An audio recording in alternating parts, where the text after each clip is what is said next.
नमस्कार साथियों, स्वागत है आप सभी का हमारे YouTube channel target UPSSC by Ankit sir में। तो 18 फरवरी 2023 से हमारा कनिष्ठ सहायक का बैच शुरू हो चुका है, जिसकी फीस हमने बहुत जेन्युइन रखी है, मात्र ₹149। आप अगर आपने ये बैच ज्वाइन नहीं किया है, तो आप इसको हमारी एप्लीकेशन पर जाकर ज्वाइन कर सकते हैं, जहाँ पर आपको मिलते हैं 16 practice set with video solution. वहीं पर आपको मिलती है साप्ताहिक टारगेट परीक्षा के साथ। चलिए शुरुआत करते हैं पहले क्वेश्चन की।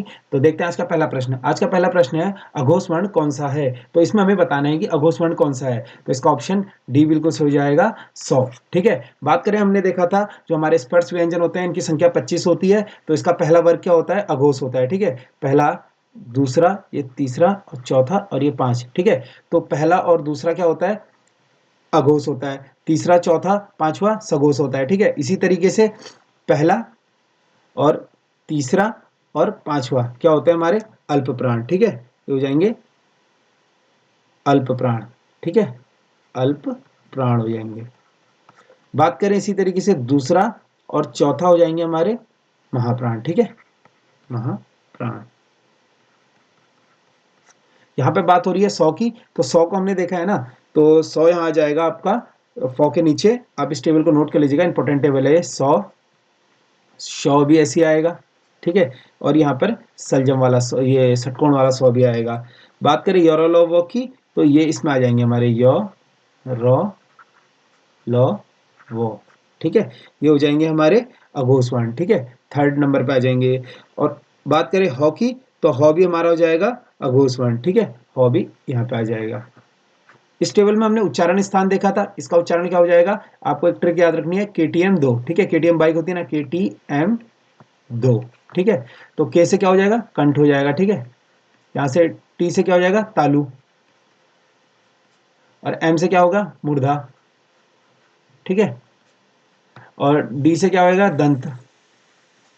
और ओ से हो जाएगा ओष्ठ। ठीक है, तो इसी तरीके से हमारी ये टेबल है, ये काफी इंपॉर्टेंट टेबल है, बार बार आयोग यहाँ से क्वेश्चन पूछता है, तो आपको इसको नोट करते हुए चलना है। ठीक है, तो पहला हमने देखा था, पहला, तीसरा और पांचवा अल्पप्राण होते हैं, और दूसरा और चौथा होता है महाप्राण। ठीक है, इसी तरीके से हमने देखा था 100 किस में आ रहा है हमारे, इस टेबल को आप नोट कर सकते हैं, 100 आता है हमारे महाप्राण में। ठीक है, महाप्राण और अघोष वर्ण हो जाएगा। चलते हैं अगले प्रश्न की ओर। अगला प्रश्न है हमारा, निम्नलिखित में से कौन सा द्वितीय व्यंजन है? तो हमें बताना है द्वितीय व्यंजन कौन सा है। तो सबसे पहले बात करेंगे हम द्वितीय व्यंजन की, आखिर द्वितीय व्यंजन होता क्या है। ठीक है, तो द्वितीय व्यंजन क्या होता है? जब दो समान व्यंजन एक साथ प्रयोग में लाए जाते हैं। ठीक है, दो समान व्यंजन मतलब एक साथ प्रयोग में लाए जाते हैं, उसे द्वितीय व्यंजन कहते हैं। जैसे यहाँ पर ऑप्शन सी बिल्कुल सही हो जाएगा, दिल्ली। इसमें क्या है? दिल्ली। ठीक है, इसको आपको मैं एक बार करके बता देता हूँ। दिल्ली, आपने देखा है दो समान व्यंजन कह रहा है यहाँ पर, जिसका पहला स्वर रहित होता है। ठीक है, पहला व्यंजन जो होता है स्वर रहित होता है, यानी यहाँ पर जो लॉ है, कहीं ना कहीं हमने देखा लॉ इस तरीके से लिखा गया है। ठीक है, तो ये स्वर रहित है, इसमें स्वर नहीं मिला हुआ है। ठीक है, और जो दूसरा व्यंजन होता है वो स्वर सहित होता है, यानी जो दूसरा लॉ है वो पूरा है। ठीक है, उसमें स्वर मिला हुआ है। तो इसी तरीके से हम और एग्जाम्पल देखते हैं, जैसे कि हमने देखा मक्का। ठीक है, मक्का भी हो जाएगा हमारा द्वितीय व्यंजन। और क्या देखेंगे हम? पक्का, ये भी हमारा द्वितीय व्यंजन हो जाएगा। और बच्चा भी द्वितीय व्यंजन हो जाएगा। ठीक है, इसी तरीके से रस्सी भी हमारा द्वितीय व्यंजन हो जाएगा। और इसी तरीके से हमारा पत्ता भी द्वितीय व्यंजन हो जाएगा। बात यहाँ पे द्वितीय व्यंजन का आपको सिंपली ये समझना है, जो हमारा पहला व्यंजन होता है स्वर रहित होता है यहाँ पर, यानी क है, आपने कहीं ना कहीं देखा ये दोनों क है, तो पहला क जो है हमारा आधा होगा। ठीक है, स्वर रहित होगा हमेशा, और दूसरा क पूरा होगा। ठीक है, और इसी तरीके से पक्का में भी आपने देखा, जो क है पहला वो स्वर रहित है, और यहाँ पे दूसरा क पूरा है। यहाँ पर चौ स्वर रहित है फिर से। ठीक है, और दूसरा चौ क्या है? स्वर सहित है। इसमें भी 100 जो है पहला वाला स्वर रहित है और दूसरा स्वर सहित है। इसी तरीके से इसमें भी तो पहला स्वर रहित है और दूसरे में स्वर सहित है। तो ये होता है हमारे द्वितीय व्यंजन, आपको नोट करते हुए चलना है। अगला प्रश्न है हमारा, शुद्ध वर्तनी का चयन करें। तो इसमें बताने में, ये तो बेसिक सा प्रश्न है, काफी बार आयोग ने पूछा है, शुद्ध वर्तनी का चयन करें। तो इसका ऑप्शन बी बिल्कुल सही हो जाएगा, निदर्शन। ठीक है, निदर्शन होता है। ठीक है, इसमें क्या गलत है? मैं रॉ का लॉजिक में आपको बता चुका हूं पहले भी। तो इस तरीके से अगर हम देखेंगे, कुमुदनी कैसे लिखते हैं? कुमुदनी, कुमुदनी ऐसे लिखा जाता है। ठीक है, काफी बार आयोग में पूछा गया है, यूकेपीएससी आयोग द्वारा। अगला प्रश्न, अगला क्या होता है? शमशान। शमशान कैसे लिखेंगे? सौ मो शान। ठीक है, शमशान ऐसे लिखा जाता है। इसी तरीके से हमने देखा नीरसता कैसे लिखा जाता है? नीर सता। ठीक है, और हमने क्या देखा था? आद्र। आद्र किस तरीके से लिखा जाता है? और हमने क्या देखा था? निरपेक्ष। निरपेक्ष। ठीक है, निरपेक्ष इस तरीके से लिखा जाता है। और क्या देखा था? निरोग। ठीक है, ये सभी वो प्रश्न हैं जो आयोग ने पूछे हैं, तो इन सबको आप नोट कर सकते हैं। कुमुदनी, शमशान, निरस्ता, आर्द्र, निरपेक्ष, ये सभी प्रश्न पूछे गए हुए प्रश्न हैं। अगला प्रश्न की ओर बढ़ते हैं। अगला प्रश्न है हमारा, निम्न में से कौमी का सही संधि विच्छेद क्या होगा? तो इसको मैं बताना है, कौमी का सही संधि विच्छेद क्या होगा? तो इसका ऑप्शन डी बिल्कुल सही हो जाएगा, कौम धन ई। ठीक है, इसमें हो जाएगी वृद्धि संधि। ठीक है, वृद्धि संधि। ठीक है, अगला प्रश्न देखते हैं हम, निष्ठुर में कौन सी संधि है? तो इसमें बताने में निष्ठुर में कौन सी संधि है, तो यहाँ पे साफ साफ आप देख सकते हैं, निष्ठुर में हो जाएगी हमारी ऑप्शन बी, विसर्ग संधि। अगर इसका बात करें छंदी विच्छेद की, तो इसका क्या होगा, नी धन ठुर। ठीक है, निष्ठुर हो जाएगा। यहाँ पे हमें पता है जो विसर्ग संधि हो जाएगी। ठीक है, अगला प्रश्न देखते हैं, निम्न में से व्यंजन संधि का उदाहरण है? तो हमें बताना है व्यंजन संधि का उदाहरण है। ठीक है, तो वैसे तो आप सभी लोग सोच रहे होंगे व्यंजन संधि इस सिलेबस में नहीं है, लेकिन आपने देखा है कि पिछले एग्जाम में आयोग पूछ चुका है। ठीक है, तो इस तरीके से हम इसका हो जाएगा व्यंजन संधि, ऑप्शन डी सडानन। ठीक है, ऑप्शन डी सडानन। अगर सडानन का हम संधि विच्छेद करेंगे तो इसका हो जाएगा सट धन आनन। ठीक है, सट धन आनन। ठीक है, हमने देखा है ना, टॉ का डॉ में परिवर्तन हो जाता है। ठीक है, व्यंजन संधि में टॉ का डॉ में परिवर्तन हो जाता है। ठीक है, अगला प्रश्न देखते हैं। अगला प्रश्न है, बिला वजह में कौन सा उपसर्ग है? तो हमें बताना है बिला वजह में कौन सा उपसर्ग है। सबसे पहले उपसर्ग क्या होता है? ठीक है, उपसर्ग हमने देखा है जो शब्द के प्रारंभ में होते हैं, यानी बिला वजह में क्या हो जाएगा, उपसर्ग बिला। ठीक है, अगर बात करें प्रत्यय की, तो हमने देखा है ना, प्रत्यय क्या होता है, शब्द के अंत में। ठीक है, शब्द के अंत वाला वो होता है। ठीक है, ये हमारा क्या हो जाएगा, कोई मूल शब्द है। सबसे पहले क्या आता है हमारा, प्रत्यय। ठीक है, सॉरी, सबसे पहले आता है हमारा उपसर्ग। सबसे पहले आएगा उपसर्ग। ठीक है, बीच में आ जाएगा मूल शब्द, फिर आता है हमारा प्रत्यय। तो इसको आपको नोट करना है, जो शब्द के प्रारंभ में होते हैं उसे उपसर्ग कहते हैं, और अंत में प्रत्यय, बीच में होता है मूल शब्द। तो इसी तरीके से बिला वजह में हमारा जो उपसर्ग हो जाएगा वो कौन सा हो जाएगा, ऑप्शन बी बिल्कुल से हो जाएगा यहाँ पर, बिला। ठीक है, अगला प्रश्न की ओर चलते हैं। अगला प्रश्न है, अमावट में प्रत्यय है। ठीक है, तो अभी मैंने आपको ऊपर बता दिया है प्रत्यय क्या होता है, शब्द के अंत में। ठीक है, तो ये तो हमारा मूल शब्द हो जाएगा, इसके अंत में क्या हो जाएगा, हमारा उपसर्ग। तो इसका ऑप्शन सी बिल्कुल से हो जाएगा, आवट। ठीक है, अमावट। ठीक है, अगर बात करें हम अमावट वट शब्द की, तो हमने देखा ना कसावट, कसावट में भी आवट प्रत्यय होगा। ठीक है, इसी तरीके से हमने देखा बनावट, इसी तरीके से हमने देखा है लिखावट। ठीक है, तो इनमें क्या हो जाएगा, आवट प्रत्यय, सभी में हो जाएगा आवट प्रत्यय, यानी ऑप्शन सी बिल्कुल सही हो जाएगा। अगला प्रश्न देखते हैं। अगला प्रश्न है, कौन सा शब्द बहुब्री समास का सही उदाहरण है? तो सबसे पहले तो यहाँ पर मैं बताना चाहूंगा आपको बहुब्री समास होता क्या है। आपने देखा है ना, आयोग ने कनिष्ठ सहायक में सिलेबस में स्पेशली मेंशन कराया कि समास। ठीक है, तो समास के 1 से 2 प्रश्न आपको देखने को मिल जाएंगे, तो काफी इंपॉर्टेंट टॉपिक है ये, तो इसको आप एक बार देख लीजिएगा। तो यहाँ पर बहुब्री समास की बात हो रही है। तो बहुब्री समास क्या होता है, जब दोनों पद मिलकर अन्य पद की ओर संकेत करते हैं, यानी कहीं ना कहीं जब दो पद मिलते हैं और अन्य पद की ओर इशारा करते हैं, मतलब थर्ड पर्सन की बात हो जाती है। ठीक है, तो यहाँ पर इसका ऑप्शन सी बिल्कुल से हो जाएगा, पंचानन। ठीक है, तो पंचानन क्या होता है, पंचानन मतलब 5 आनन। ठीक है, 5 आनन है जिसके, 5 आनन है जिसके, तो 5 आनन जिसके हैं, 5 सर हैं, यानी शंकर। ठीक है, यहाँ पे शंकर भगवान की बात हो रही है। इसी तरीके से अगर मैं अन्य उदाहरण दूं आपको बहुब्री समास के, तो बहुब्री समास में क्या होगा, चक्रधर, चक्रधर। तो बहुब्री समास सीधा सीधा आपको ये समझना है कि थर्ड पर्सन को डिनोट कर रहा है। अब चक्रधर कौन है, अब सभी को पता है चक्र किस कौन धारण करता था, यानी यहाँ पर बात हो रही है चक्र को धारण करने वाला। ठीक है, चक्रधर आएगा तो चक्र, चक्र धारण करने वाला। ठीक है, चक्र धारण करने वाला, धारण करने वाला। तो चक्र धारण करने वाले कौन है, सभी को पता है, श्री कृष्ण हो जाएगा। ठीक है, श्री कृष्ण। इसी तरीके से अगर मैं अगला एग्जांपल बोलूं, विषधर, तो विषधर, तो विषधर क्या है, आपको पता है विषधर, विष को कौन धारण करता है, विष को सांप धारण करता है। ठीक है, तो इसका हो जाएगा विष धारण करने वाला, विष धारण करने वाला, इसका कौन करता है विष धारण, सांप। ठीक है, आपको नोट करते हुए चलना है। तो आप समझ गए होंगे कि बहुब्री समास क्या होता है। बहुब्री समास का मतलब है कि थर्ड पर्सन को डिनोट करना, यानी यहाँ पर जो पंचानन है कहीं ना कहीं वो क्या है, हमारे यहाँ पर शंकर की बात हो रही है। ठीक है, अगला देखते हैं प्रश्न। अगला है, यथाशक्ति का संधि विग्रह क्या होगा? यथाशक्ति का सही विग्रह है। ठीक है, यथाशक्ति का बताना है, तो यथाशक्ति है तो सिंपल सा क्वेश्चन है, यथाशक्ति यानी शक्ति के अनुसार, ठीक है, शक्ति के अनुसार। ऑप्शन सी बिल्कुल से हो जाएगा हमारा, शक्ति के अनुसार। अगला प्रश्न की बात करते हैं हम। अगला प्रश्न हम देखते हैं, क्वेश्चन नंबर 11, दया सागर में कौन सा समास प्रयुक्त हुआ है? तो यहाँ पर दया सागर में समास कौन सा प्रयुक्त हुआ है? ठीक है, तो ऊपर हमने बहुब्रीहि समास देख लिया है, तो अब यहाँ पे इसमें क्या हो जाएगा? ऑप्शन ए बिल्कुल से हो जाएगा, तत्पुरुष समास। ठीक है, अगर दया सागर को हम तोड़ेंगे तो कैसे कहेंगे? दया का सागर।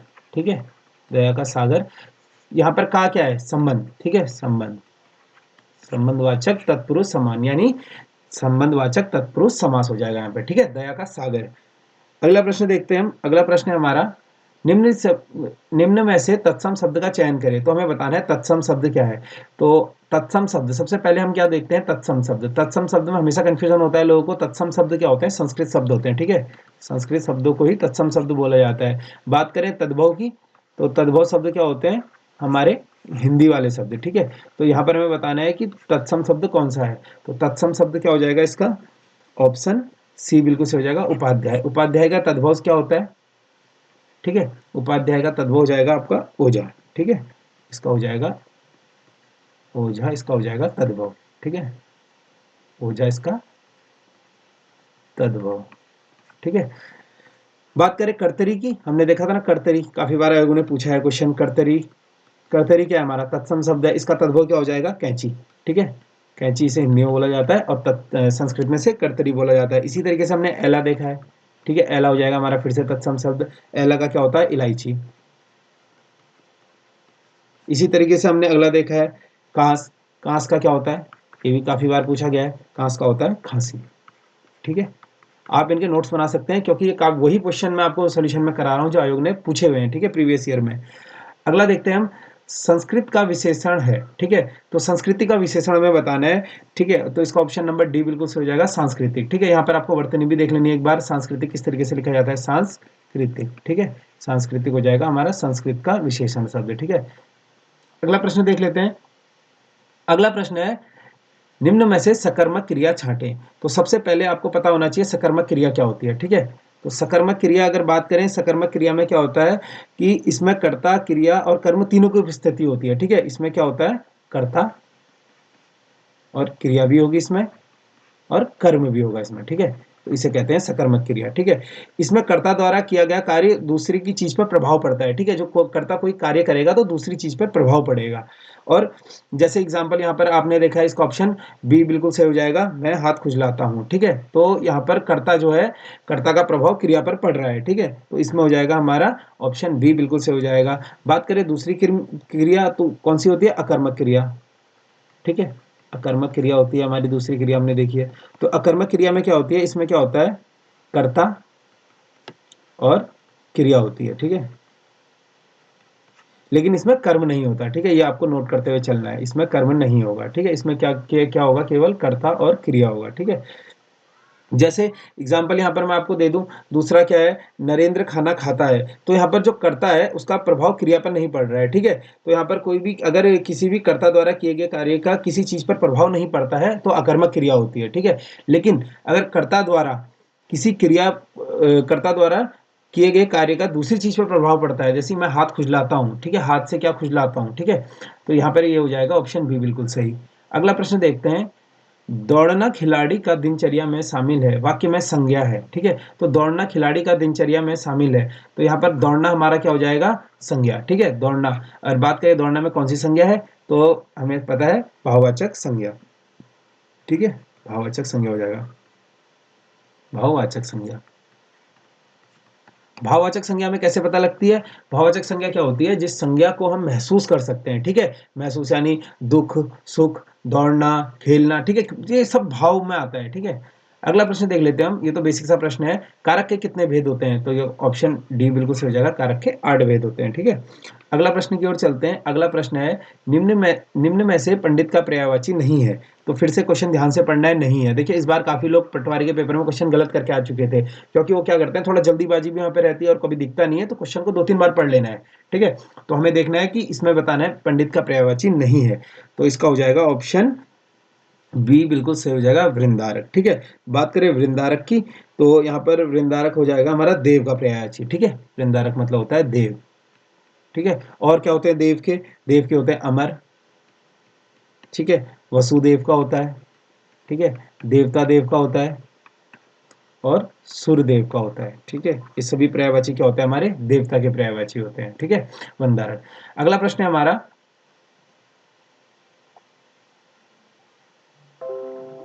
यहाँ पर क्वेश्चन नहीं आया है, मैं एक बार आपको क्वेश्चन देख के बता देता हूँ। क्वेश्चन है यहाँ पर कि निम्न में से मृगेंद्र का पर्यायवाची है, ठीक है। मृगेंद्र का पर्याय है, ठीक है। निम्न में से मृगेंद्र का पर्याय है, ठीक है। तो इसे बताने में निम्न में से मृगेंद्र का पर्यायवाची कौन सा है। तो हम सभी को पता है मृगेंद्र का पर्यायवाची कौन सा है, काफी बार आयोग पूछ चुका है क्वेश्चन, ठीक है। तो इसका हो जाएगा ऑप्शन बी बिल्कुल सही, शार्दुल, ठीक है। शार्दुल हमने देखा है मृगेंद्र का पर्यायवाची होता है, यानी कहीं ना कहीं शार्दुल किसका होगा? शेर का पर्यायवाची, ठीक है। शार्दुल हो जाएगा शेर का पर्यायवाची, इसका हो जाएगा शेर। इसी का होता है सिंह, ठीक है। सिंह भी इसी का पर्यायवाची होता है। और क्या होता है इसका? वनराज इसी का होता है, ठीक है। और इसका क्या होता है? केहरी इसी का होता है, ठीक है। इसका मृगराज हो जाएगा इसका, ठीक है। और इसी का क्या होता है? वनराज, ठीक ना। सिंह भी इसी का होता है, ठीक है। ये हो जाएंगे हमारे शेर के पर्यायवाची। अही किसका होता है? बात करें अही की, तो अही होता है हमारा सांप का पर्यायवाची, ठीक है। सांप का पर्यायवाची हो जाएगा। और क्या होते हैं सांप का? भुजंग सांप का हो जाएगा, ठीक है। और क्या होते हैं सांप के? विषधर, अभी मैंने आपको बताया था ना, विष को धारण करने वाला विषधर, ये क्या हो जाएगा? सांप का पर्यायवाची। और क्या हो जाएगा? फणी सांप का ही होता है, ठीक है। और क्या होता है? उरग भी सांप का ही होता है, ठीक है। ये क्वेश्चन को आपको नोट करते हुए चलना है। अगला प्रश्न है केहरी किसका पर्यायवाची है? तो ये मैंने आपको अभी ऊपर करा दिया है। केहरी किसी का देखा था हमने? शेर का पर्यायवाची, ठीक है।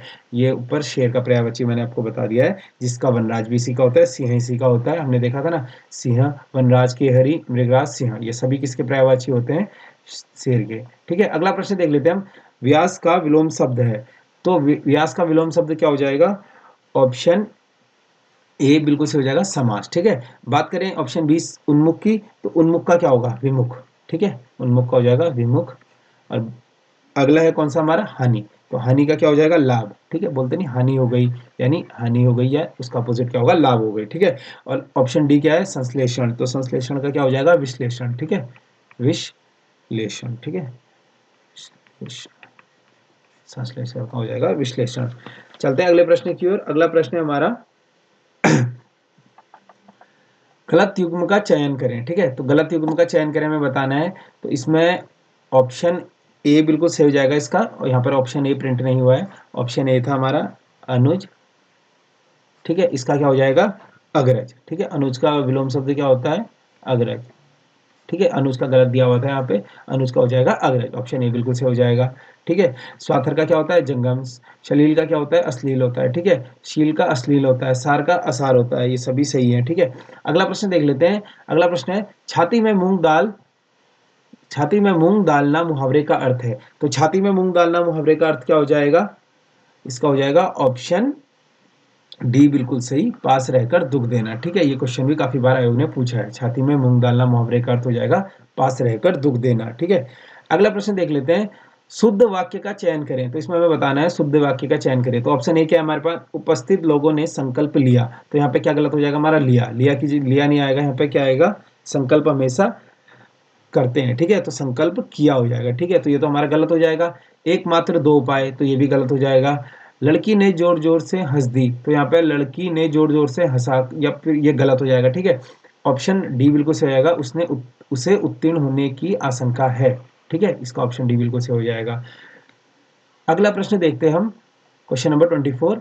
मिश्र वाक्य का चयन करें, तो इसमें हमें बताना है मिश्र वाक्य। हमने देखा है मिश्र वाक्य, ठीक है। तो मिश्र वाक्य क्या होता है? जिसमें एक वाक्य दूसरे वाक्य पर डिपेंड होता है, ठीक है। तो यानी जो कहीं ना कहीं पहला वाक्य होता है दूसरे वाक्य पर वो क्या होता है? निर्भर होता है। तो इसका हम देखते हैं ऑप्शन, इसका हो जाएगा हमारे पास ऑप्शन बी बिल्कुल से हो जाएगा, सेठानी जी। सेठ जानता है नौकर ईमानदार है, सेठ जानता है कि, देखिए यहाँ पर क्या हो रहा है, की पर बल जा रहा है, किसका, सेठ जानता है, क्या जानता है कि नौकर ईमानदार है। तो कहीं ना कहीं जो दूसरा हमारा वाक्य है उसका पहले वाक्य का दूसरे वाक्य पर प्रभाव पड़ रहा है, ठीक है। तो इसी तरीके से हम मिश्र वाक्य की पहचान क्या होती है, अगर कभी आ जाए मिश्र वाक्य, ठीक है। अभी हमने देखा था पुलिस कांस्टेबल में क्वेश्चन पूछा था, ठीक है, पहले वाले पटवारी में पूछा था। तो मिश्र वाक्य में क्या हो जाएगा, जब तब, ये भी मिश्र में आएगा, ठीक है। जैसा वैसा, ठीक है, जैसा वैसा, ठीक है। और क्या आता है इसमें, की इसी की पहचान होती है, ठीक है। जितना उतना, ठीक है, जितना उतना। और क्या होता है इसका, जिसकी उसकी, जिसकी उसकी, ये सभी क्या होते हैं, मिश्र वाक्य की पहचान होते हैं, ठीक है।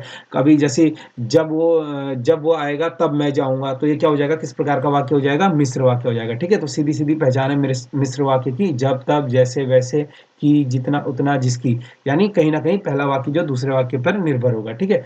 बढ़ते हैं अगले प्रश्न की ओर। अगला प्रश्न हमारा, निम्न में से लोप चिन्ह है, तो हमें बताना है कि लोप चिन्ह कौन सा है। तो इसका ऑप्शन सी बिल्कुल सही हो जाएगा, ठीक है। बात करें ऑप्शन ए की, तो ऑप्शन ए क्या है हमारा, विस्मयादि बोधक, ठीक है। इसे बोलते हैं विस्मयादि बोधक चिन्ह, ठीक है, विस्मयादि बोधक, ठीक है, यादि बोधक चिन्ह। इसी तरीके से बात करें हम लोप चिन्ह की, तो लोप चिन्ह कैसे, लाघव चिन्ह, लोप चिन्ह तो सी हो जाएगा ऑप्शन, लेकिन लाघव चिन्ह किस तरीके से लिखा जाता है, ठीक है। लाघव चिन्ह हो जाएगा हमारा हल्का सा गोल डॉट, ठीक है। और हमने देखा है हंसपद, काफी बार आयोग ने पूछा है हंसपद किस तरीके से चिन्ह होता है, ठीक है। तो हंसपद का ऐसे हो जाएगा। और यहाँ पर बात करें हम अल्प विराम की, अल्प विराम काफी इंपॉर्टेंट है, अल्प विराम भी, ठीक है। कंफ्यूज हो जाते हैं लोग इसमें, अल्प विराम का हो जाएगा कॉमा, ठीक है। तो ये थे हमारे हिंदी के कुछ 25 प्रश्न। आपने देखा है कनिष्ठ सहायक में जो है आयोग ने साफ साफ मेंशन किया हुआ है कि 25 प्रश्न जो है इस बार हिंदी के आएंगे। तो चलिए बढ़ते हैं उत्तराखंड की ओर। पहला प्रश्न है हमारा उत्तराखंड में, तुरी एवं रणसिंगा किस प्रकार का वाद्य यंत्र है। तो हमें बताना है तुरी और रणसिंगा। आपने अगर रणसिंगा देखा हो, ठीक है, ये तो बेसिक सा प्रश्न है। रणसिंगा हम मुंह से बजाते हैं ना, तो रणसिंगा हो जाएगा हमारा सुशिर वाद्य यंत्र, ठीक है। ऑप्शन बी बिल्कुल सही हो जाएगा, ठीक है। यहाँ पर बात करें और हमारे क्या होते हैं यहाँ पर, मोछंग होता है, ठीक है। मोछंग हो जाएगा हमारा सुशिर वाद्य यंत्र, ठीक है। मोछंग मुंह से बजाया जाता है, मोछंग हो जाएगा। और क्या होता है हमारा, मोछंग के अलावा नागफणी, नागफणी भी हमारा सुशिर हो जाएगा, ठीक है। और होता है हमारा अलगोजा, अलगोजा हमने देखा है ये भी सुशिर हो जाएगा। और क्या होता है मशकबिन, ठीक है। ये सभी क्या होते हैं हमारे सुशिर वाद्य यंत्र, ठीक है, जिन्हें मुंह से बजाया जाता है। बात करें घन वाद्य की, ऑप्शन सी क्या है हमारा, घन या इसे बोलते हैं धातु, ठीक है, घन या धातु भी इसी को बोला जाता है। तो इसमें कौन से वाद्य यंत्र आते हैं हमारे, विड़ाई, ठीक है, विड़ाई इसी में आ जाएगा। और क्या आता है इसमें, थाली भी इसी में आ जाएगा, थाली बजाते हैं ना गाँव में, आपने देखा होगा, ठीक है। मंजीरा भी इसी में आता है, ठीक है। और क्या आता है इसमें, करताल भी इसी में आता है, ठीक है। और क्या आता है इसमें, खजड़ी भी इसी में आता है, ठीक है। ये सभी क्या हो जाएंगे हमारे घन या धातु यंत्र, ठीक है। रणसिंगा, यहाँ पर एक इंपॉर्टेंट क्वेश्चन है, रणसिंगा को और क्या बोला जाता है, ठीक है। आयोग ने पूछा हुआ प्रश्न है, अंकोरा, ठीक है। अंकोरा किसे कहते हैं, रणसिंगा को, ठीक है। अंकोरा भी रणसिंगा को बोला जाता है, ठीक है। अगले प्रश्न की ओर चलते हैं। अगला प्रश्न हमारा, गलत युग्म का चयन करें। तो यहाँ पर भारत केसरी लाभांशु शर्मा, ये बिल्कुल सही हो जाएगा, ठीक है। विकास पुरुष नारायण दत्त तिवारी बिल्कुल सही हो जाएगा, ठीक है। यहाँ पर ऑप्शन डी एप्पल मैन, ये बिल्कुल गलत दिया हुआ है, ठीक है। एप्पल मैन मनीष पंथ नहीं है, ठीक है। तो एप्पल मैन कौन हो जाएंगे हमारे, एप्पल मैन हो जाएंगे इंदर सिंह बिष्ट, ठीक है। एप्पल मैन हो जाएंगे इंदर सिंह बिष्ट, इंदर सिंह बिष्ट, ये हो जाएंगे एप्पल मैन। बात करें मनीष पंत की, तो मनीष पंत जी क्या है, मनीष पंत हो जाएंगे हमारे मेडिसिन मैन, ठीक है। मनीष पंत हो जाएंगे हमारे मेडिसिन मैन, मेडिसिन मैन। बात करें मौलिक पंडित, हमने देखा ना मौलिक पंडित किसे बोला जाता है, मौलिक पंडित मौलिक पंडित बोला जाता है नैन सिंह रावत जी को, ठीक है, नैन सिंह रावत जी को। हमने देखा था आजाद किसे बोला जाता है, काफी बार आयोग ने पूछा है आजाद, ये हो जाएंगे हमारे श्रीधर किमोट, श्रीधर किमोट, ठीक है। इसी तरीके से हमने देखा था हिमालय पुत्र, काफी कंफ्यूजिंग करता है हिमालय पुत्र, हिमालय पुत्र, ये हो जाएंगे हमारे जीवी पंत, ठीक है, जीवी पंत जी, ठीक है, ये हो जाएंगे हिमालय पुत्र। बढ़ते हैं अगले प्रश्न की ओर। अगला प्रश्न है हमारा, राज्य में हिमालय दर्शन हेली सेवा कब प्रारंभ की गई। तो हमें बताना है राज्य में हेली हिमालय दर्शन हेली सेवा कब प्रारंभ की गई? ठीक है, तो इसका ऑप्शन बी बिल्कुल सही हो जाएगा, 2 अक्टूबर 2022 को। अगर कभी प्रश्न आ जाए कहाँ से शुरू हुई थी, तो ये शुरू हुई थी मसूरी से। ठीक है, इसका हाल फिलहाल में आपने देखा था ना, हमने समसामयिकी में पढ़ा था कि हेली दर्शन सेवा जो है मसूरी से शुरू की गई थी। ठीक है, 2 अक्टूबर 2022 को। अगला प्रश्न है, रानी बाग किस नदी के तट पर स्थित है? तो रानी बाग, सबसे पहले तो रानी बाग है कहाँ पर? हमने देखा था रानी बाग है नैनीताल। ठीक है, नैनीताल जिले में आ जाएगा, और ये अगर पूछे मेनली कहाँ पर है, ये हो जाएगा हल्द्वानी में। ठीक है, तो इसका ऑप्शन डी बिल्कुल सही हो जाएगा, गौला नदी के किनारे। ठीक है, और कौन कौन से शहर बसे हैं गौला नदी के किनारे? किच्छा हो जाएगा। ठीक है, किच्छा गौला नदी के किनारे है। हल्द्वानी गौला नदी के किनारे हो जाएगा। ठीक है, हल्द्वानी हो जाएगा। और कौन सा है? काठगोदाम भी इसी के किनारे बसा है, गौला के, काठगोदाम। ठीक है, और कौन सा है? लाल कुआं भी इसी के किनारे हो जाएगा। ठीक है, ये सभी कहाँ पर बसे हैं? गौला नदी के किनारे। बात करें ऑप्शन बी, सरयू के किनारे कौन कौन से बसे? हमने देखा था बागेश्वर, अभी हाल फिलहाल में हमारे पटवारी के एग्जाम में आया था। ठीक है, बैजनाथ हो जाएगा इसका, और क्या हो जाएगा इसका? रामेश्वर। ठीक है, ये सभी क्या हो जाएंगे? सरयू के किनारे। चलते हैं अगले क्वेश्चन की ओर। अगला क्वेश्चन है, पवार पंवारों के समय सिक्का ढुलाई का प्रमुख टकसाल कहाँ पर है? ठीक है, तो पंवारों के समय जो प्रमुख सिक्कों के ढुलाई का टकसाल है वो कहाँ पर है? Option A Srinagar. ठीक है, इसका श्रीनगर हो जाएगा। ठीक है, इस चीज को हमेशा नोट करिएगा, काफी कंफ्यूज करता है क्वेश्चन। जो पंवारों के समय सिक्का ढुलाई का प्रमुख टकसाल था वो श्रीनगर में था। ठीक है, चलते हैं अगले प्रश्न की ओर। अगला प्रश्न है, विष्णु विष्णु देवी शाह का जन्म कब हुआ? तो ये पूछा गया प्रश्न है, विष्णु देवी शाह जी का जो जन्म हुआ था वो हुआ था ऑप्शन ए 1902 में। अगर बात करें विष्णु देवी शाह का जन्म कहाँ हुआ था, तो बागेश्वर में हुआ था। ठीक है, इनका संबंध हो जाएगा बागेश्वर से। ठीक है, इनका संबंध हो जाएगा बागेश्वर से। आपने देखा था कि विष्णु देवी शाह के बारे में और हम क्या पढ़ते हैं कि स्वतंत्रता संग्राम के दौरान जेल जाने वाली प्रथम महिला। ठीक है, तो इसको नोट करके लिखेगा आप, जेल जाने वाली प्रथम महिला, जेल जाने वाली प्रथम महिला, प्रथम महिला। ठीक है, स्वतंत्रता संग्राम के दौरान जेल जाने वाली प्रथम महिला। और क्या देखा था हमने? 1930 में हमने देखा था इन्होंने कहाँ झंडा फहराया था? अल्मोड़ा नगर पालिका में। ठीक है, नगर पालिका कहाँ पर? अल्मोड़ा में झंडा फहराया था इन्होंने। और क्या करा था? 1935 में हमने देखा था मोतीधारा में। ठीक है, मोतीधारा।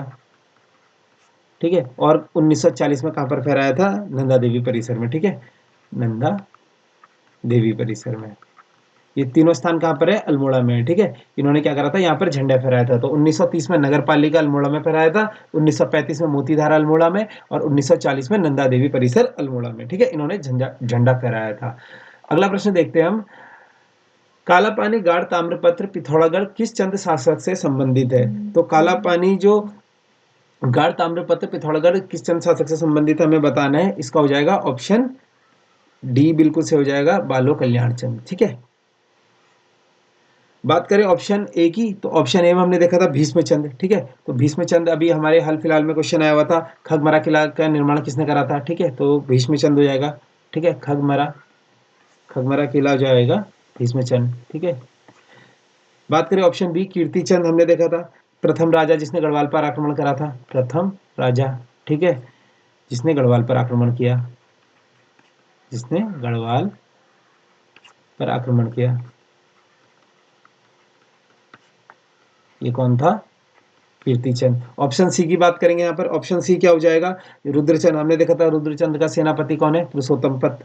सीधा सीधा क्वेश्चन बन जाता है, पुरुषोत्तम पंत किसका सेनापति था? तो ये पता होना चाहिए आपको। ठीक है, पुरुषोत्तम पंत हो जाएगा हमारा रुद्रचंद्र का सेनापति। ठीक है, सेनापति।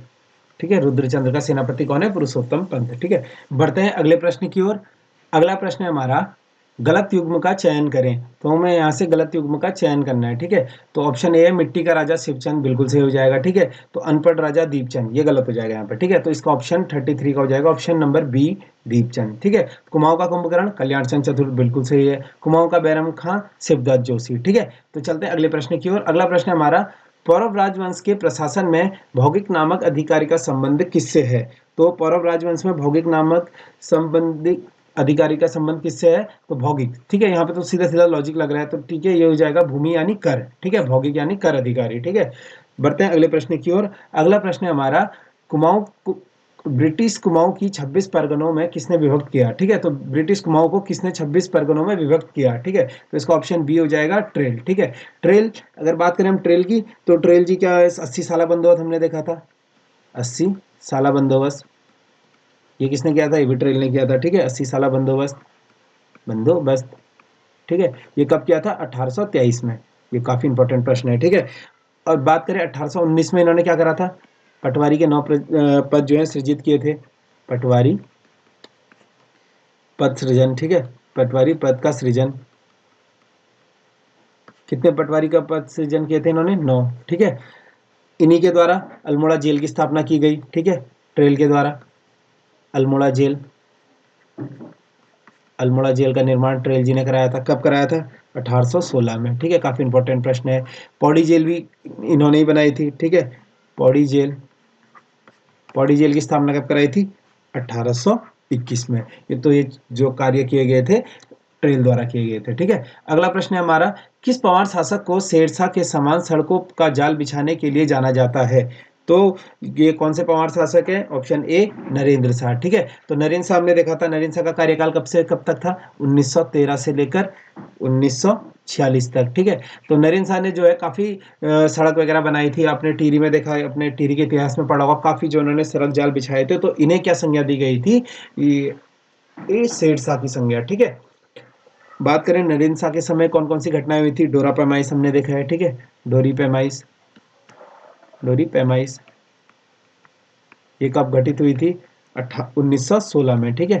1916 में डोरी पैमाइश हमने देखी थी। इन्होंने क्या करा था नरेंद्र शाह ने? और पंचायतों की स्थापना की थी, ठीक है। पंचायतों की स्थापना, ठीक है। कब की थी? 1919 में। और क्या किया था नरेंद्र शाह ने? कृषि बैंक की स्थापना की थी, ठीक है। कभी क्वेश्चन आ जाएगा, टिहरी गढ़वाल में कृषि बैंक की स्थापना किसने की थी? ठीक है। कृषि बैंक की स्थापना कब की थी? 1920 में, ठीक है। 1920 में नरेंद्र शाह जी ने क्या की थी? कृषि बैंक की स्थापना की थी। नरेंद्र नगर की स्थापना आता है इनने कब की थी? तो नरेंद्र नगर जो इन्हीं के नाम पर बसा है, ठीक है। नरेंद्र नगर की स्थापना कब की थी? नरेंद्र नगर की स्थापना की थी इन्होंने 1921 में, ठीक है। बढ़ते हैं अगले प्रश्न की ओर। अगला प्रश्न है हमारा, उत्तराखंड जन जागरण एवं आंदोलन का इतिहास किसकी पुस्तक है? तो मैं बताने उत्तराखंड जन जागरण एवं आंदोलन का इतिहास किसकी पुस्तक है? तो इसका ऑप्शन ए बिल्कुल सही हो जाएगा, योगेश दसमाना जी की, ठीक है। ये हो जाएगा उत्तराखंड जन जागरण एवं आंदोलन का इतिहास, ठीक है।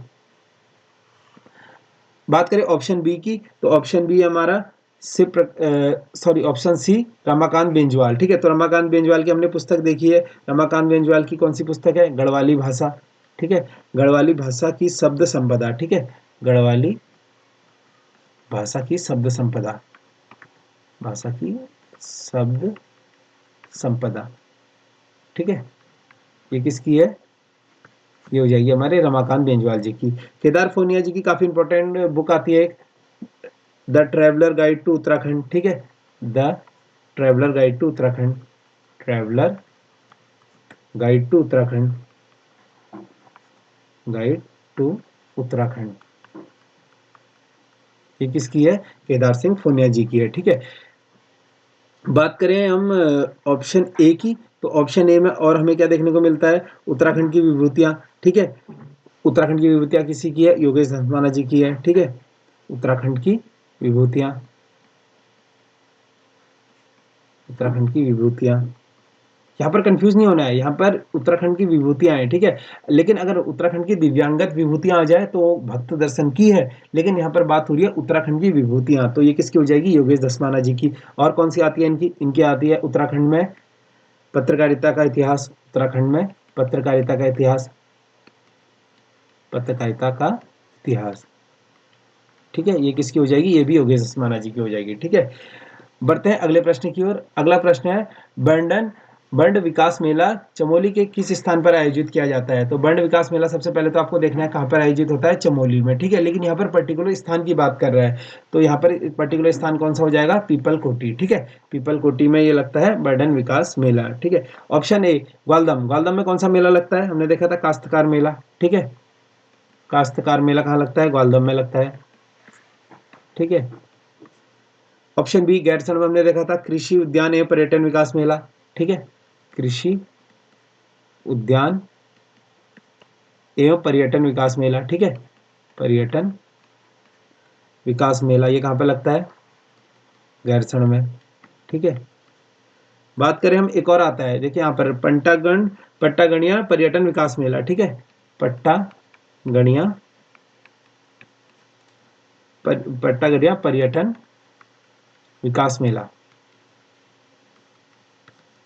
मेला, ये कहाँ पर आयोजित होता है? ये होता है रुद्रप्रयाग में, ठीक है। काफी इंपॉर्टेंट है ये भी, रुद्रप्रयाग में आयोजित होता है, ठीक है। बढ़ते हैं अगले प्रश्न की ओर। अगला प्रश्न है, गोमती एवं गरुड़ गंगा का संगम स्थल है, तो हमें बताना है गोमती और गरुड़ गंगा का संगम स्थल कौन सा है? ऑप्शन बी बिल्कुल से हो जाएगा, बैजनाथ, ठीक है। अभी हमने पढ़ा था ऊपर, जो कि सरयू नदी के किनारे कौन सा शहर बसा है? बागेश्वर बसा है, ठीक है। तो इसी का हो जाएगा ऑप्शन बी बिल्कुल सही, बैजनाथ। बढ़ते हैं अगले प्रश्न की ओर। अगला प्रश्न है हमारा, राज्य में 2018 के आंकड़ों के अनुसार औसत जन्म दर क्या है? ठीक है, तो ये कहीं ना कहीं करंट अफेयर से रिलेटेड भी हो जाएगा, ठीक है। तो इसका ऑप्शन डी बिल्कुल से हो जाएगा, 16.7%। आपने देखा था कि ये क्वेश्चन डायरेक्ट विंसर से आयोग पूछ रहा है, तो इसमें काफी क्वेश्चन आपको विंसर के देखने को मिलेंगे, काफी आपको अलग अलग क्वेश्चन देखने को मिलेंगे। तो इस क्वेश्चन को आप इंपॉर्टेंट मार्क करके चलिएगा, ठीक है। ये क्वेश्चन जो है इंपॉर्टेंट है, ठीक है। 2018 के आंकड़ों के अनुसार औसत जन्म दर पूछ रहा है, यहाँ पर हो जाएगा 16.7%, ठीक है। अगला प्रश्न की ओर बढ़ते हैं। अगला प्रश्न है हमारा, राज्य की प्रथम मानव विकास रिपोर्ट किस वर्ष आई? तो ये क्वेश्चन बहुत इंपॉर्टेंट है, फिर से मैं बता रहा हूं आपको, ये क्वेश्चन बहुत ज्यादा इंपॉर्टेंट है। राज्य की प्रथम मानव विकास रिपोर्ट, ठीक है। तो राज्य की प्रथम मानव विकास रिपोर्ट आई थी 2019, ऑप्शन सी बिल्कुल से हो जाएगा। अगर कभी डेट भी पूछ ले तो डेट हो जाएगी इसकी 27 जुलाई 2019 को जो है राज्य ने पहली मानव विकास रिपोर्ट जारी की थी। अगर बात करेगा प्रदेश की, पूरे उत्तराखंड की, ठीक है, प्रदेश की, ठीक है, पूरे टोटल उत्तराखंड की बात कर रहा हूँ यहाँ पर मैं। प्रदेश की जो मानव विकास सूचकांक में जो वो रैंक थी, वो क्या था, नंबर क्या था, ठीक है। प्रदेश का एसडीआई क्या था? प्रदेश का एसडीआई, ठीक है, मानव विकास रिपोर्ट, ये कितना था? 0.718, ठीक है। अगर सबसे ज्यादा सर्वाधिक जो एसडीआई था वो कहाँ का था? ठीक है, सर्वाधिक हो जाएगा, ठीक है, सर्वाधिक एसडीआई हो जाएगा हमारा देहरादून का, ठीक है, देहरादून का। इसका स्कोर भी लिख लीजिए, ये भी इंपॉर्टेंट है। देहरादून का कितना था? 0.765, ठीक है। और सबसे कम पूछेगा, ठीक है, सबसे कम हो जाएगा, सबसे कम एसडीआई था, ये था कहीं ना कहीं टिहरी का, ठीक है, इसका हो जाएगा टिहरी। इसका कितना था? 0.611, ठीक है। ये काफी इंपॉर्टेंट प्रश्न है, इसको आप इंपॉर्टेंट मार्क करके चलिएगा। अगला प्रश्न है हमारा, उत्तराखंड राज्य के किस व्यक्ति को अप्रैल 2022 में संगीत नाट्य अकादमी सम्मान मिला? ठीक है, तो ये क्वेश्चन मतलब सीधा सीधा क्वेश्चन बना था, तो इसका ऑप्शन बी नरेंद्र सिंह नेगी जी, ठीक है, ये ऑप्शन बी सही हो जाएगा।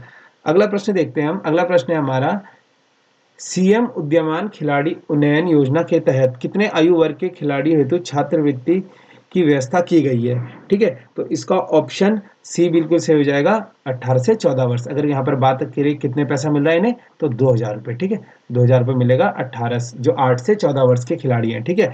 अगर बात करें इस योजना की, ठीक है, तो ये काफी इंपॉर्टेंट योजना है, सीएम उद्यमान खिलाड़ी उन्नयन योजना, ठीक है। ये कब शुरू की गई थी? तो ये शुरू की गई थी 29 अगस्त 2022 को, ठीक है। 29 अगस्त आपको डेट याद करने में थोड़ा आसानी हो जाएगी। अगर खिलाड़ी की बात हो रही है यहाँ पर, तो हम राष्ट्रीय खेल दिवस मनाते हैं ना, ये मनाते हैं मेजर ध्यानचंद की जयंती पर, ठीक है। तो 29 अगस्त को खेल दिवस होता है, तो उसी दिन जो है सीएम पुष्कर धामी जी ने मुख्यमंत्री उद्यमान खिलाड़ी उन्नयन योजना की शुरुआत की थी, ठीक है। बढ़ते अगले प्रश्न की ओर। अगला प्रश्न है हमारा, जून 2022 में नित्यानंद हिमालय शोध केंद्र कहाँ स्थापना की गई? ठीक है, तो इसकी स्थापना कहाँ की गई? ऑप्शन ए देहरादून में की गई, ठीक है।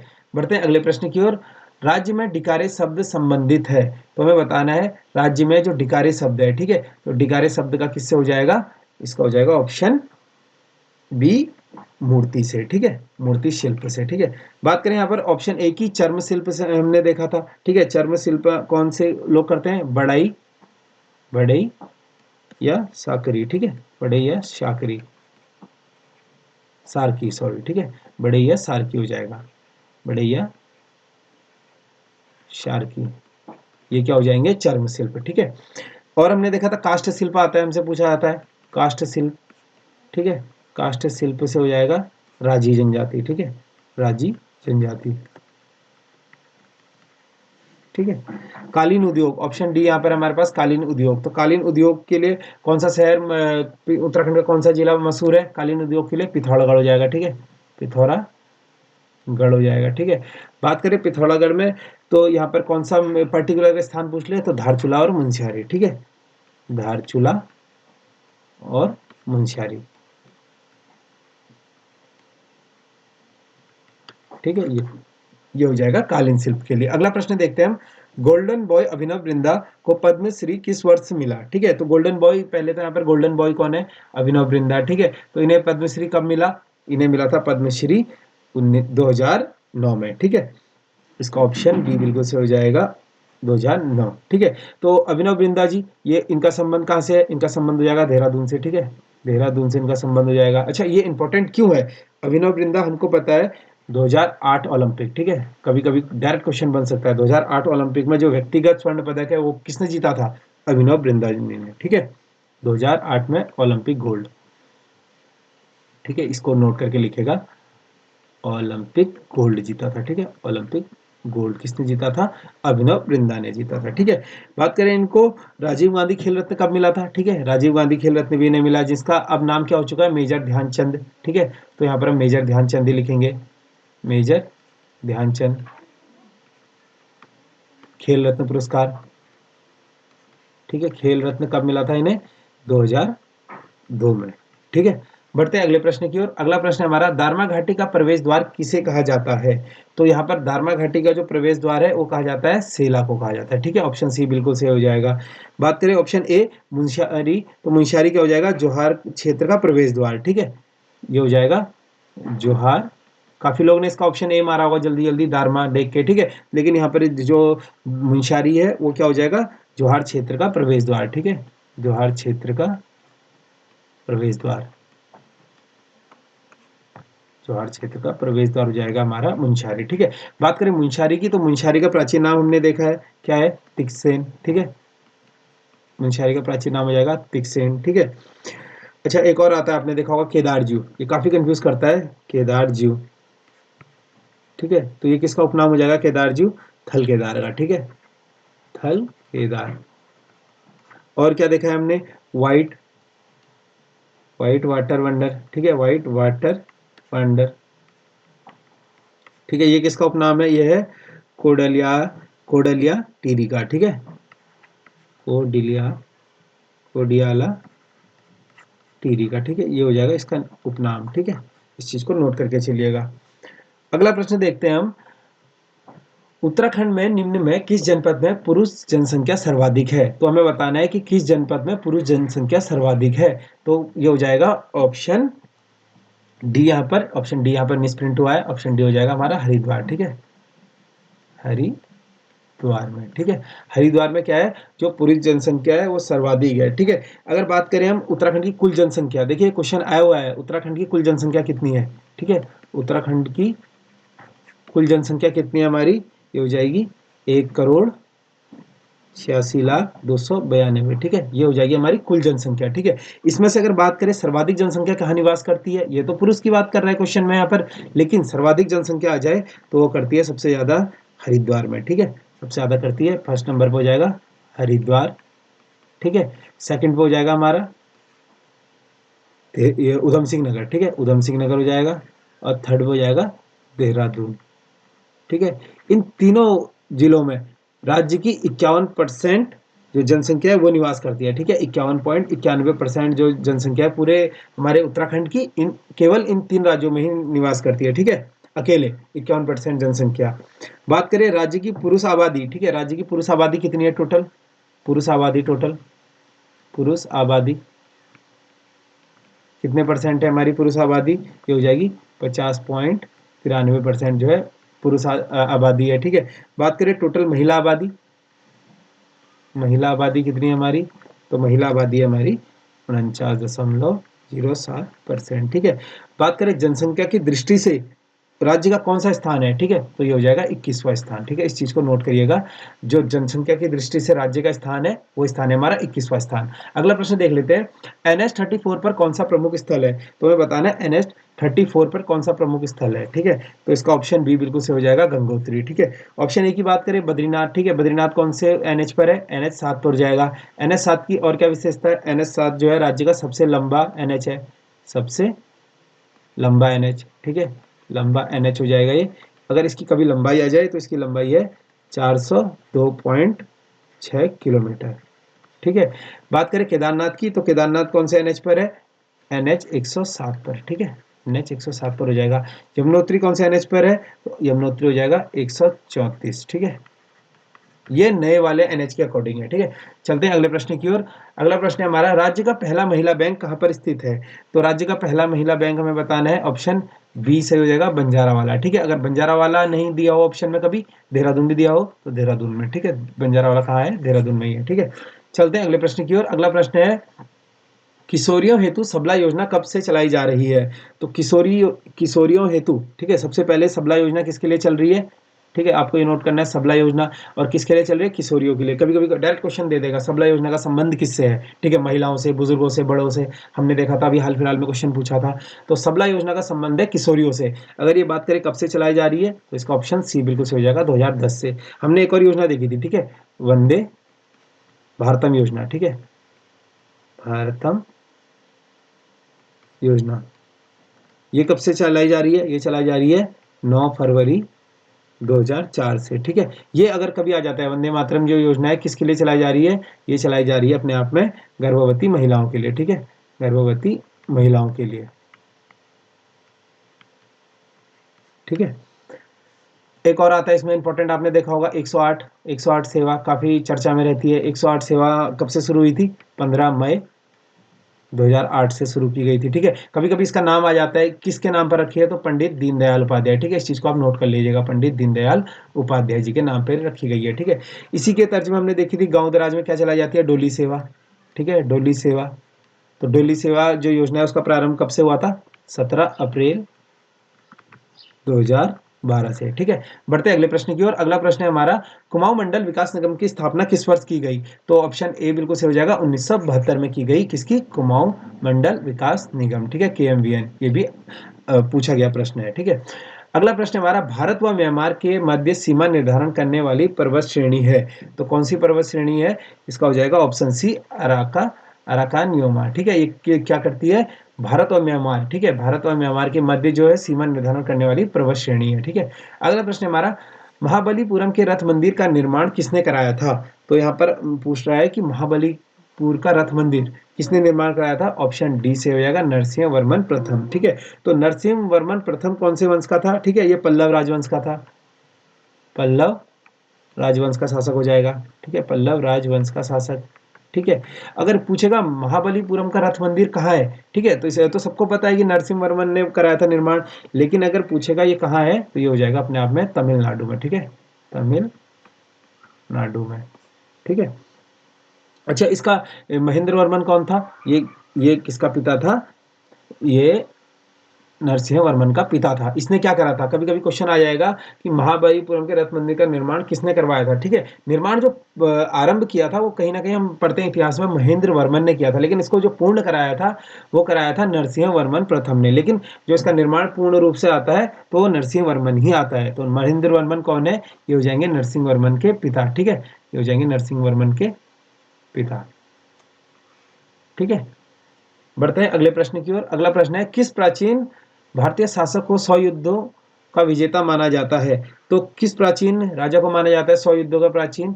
तो ये तो बेसिक सा प्रश्न है, समुद्रगुप्त। ठीक है, काफी बार आपने देख सुना होगा कि समुद्रगुप्त को क्या है, ये भारत का नेपोलियन भी कहा जाता है। ठीक है, तो ये क्वेश्चन और लिख लीजिएगा, यहाँ पर क्या है, भारत का नेपोलियन। ठीक है, किसे कहा जाता है? समुद्रगुप्त को, नेपोलियन। ठीक है, ये भी समुद्रगुप्त को कहा जाता है। ठीक है, ये किसने कहा था? अच्छा, इंपॉर्टेंट ये है कि आजकल तो आयोग कथन भी पूछ दे रहा है कि ये किसने कहा था। तो ये बहुत इंपॉर्टेंट है, ये लिखेगा VS स्मिथ। ठीक है, VS स्मिथ। VS स्मिथ के द्वारा इन्हें क्या कहा गया था? भारत का नेपोलियन कहा गया था। ठीक है, समुद्रगुप्त की बात करें तो ये तो गुप्त राजवंश के थे। ठीक है, इनके पिता का नाम क्या था? इनके पिता का नाम था चंद्रगुप्त प्रथम। ठीक है, इनके पिता हो जाएंगे चंद्रगुप्त प्रथम। चंद्रगुप्त प्रथम कौन हो जाएंगे? इनके पिता। ठीक है, और इन्हें भारत का नेपोलियन किसने कहा था?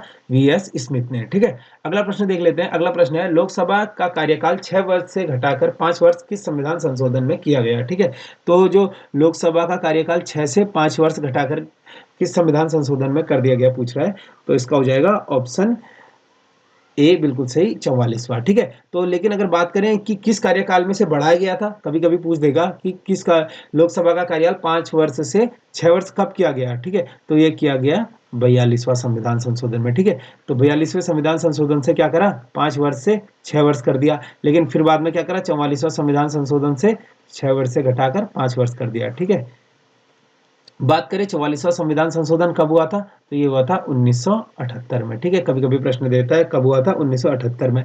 इसी में और क्या हुआ था महत्वपूर्ण? आंतरिक शांति शब्द को हटाकर सशक्त विद्रोह करा गया था। ठीक है, तो इसका जगह क्या कर दिया था? आंतरिक आंतरिक अशांति को हटाकर, शांति शब्द को हटाकर यहाँ पर क्या जोड़ दिया गया था? सशस्त्र विद्रोह। ठीक है, सशस्त्र विद्रोह। ठीक है, ये काफी इंपॉर्टेंट है, सशस्त्र विद्रोह जोड़ दिया गया था इसके आगे आंतरिक अशांति को हटाकर। ठीक है, बात करें ऑप्शन डी की, तो 86वां संविधान संशोधन काफी इंपॉर्टेंट है। ठीक है, इसमें क्या किया गया था? शिक्षा को मौलिक अधिकार घोषित कर दिया गया था, शिक्षा के अधिकार को मौलिक अधिकार। ठीक है, शिक्षा के अधिकार को मौलिक अधिकार। ठीक है, मौलिक अधिकार, ये कब किया गया था?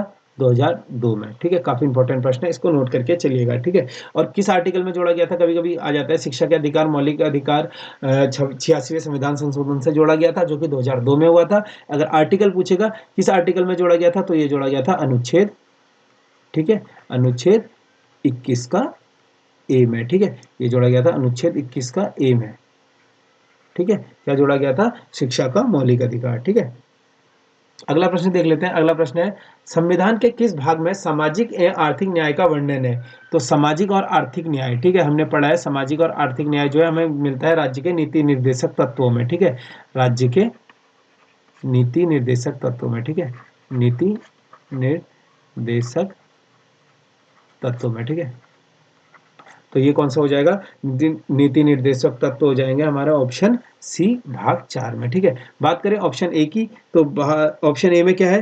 राज्य। ठीक है, हमने देखा है राज्य ऑप्शन ए में आते हैं। अगर अनुच्छेद पूछेगा तो अनुच्छेद 152 से लेकर 237 तक अनुच्छेद। ठीक है, भाग 6 में क्या है?